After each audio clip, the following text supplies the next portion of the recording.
Today I'm going to show you how to make a slip knot so we can start crocheting.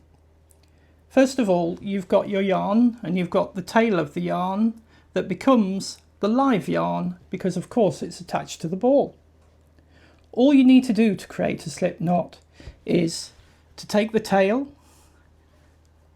cross it over the live yarn so you've got a loop, then securing that loop at the crossing point, we can fold the loop down onto the live yarn like so, and we can catch that up using the hook.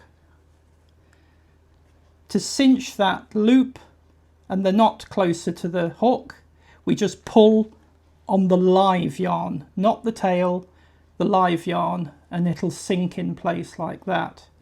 We don't need to pull it tight. We must make sure that the loop can slide easily on the hook to make our stitching easy. And that's all there is to creating a slip knot and getting the yarn onto our hook.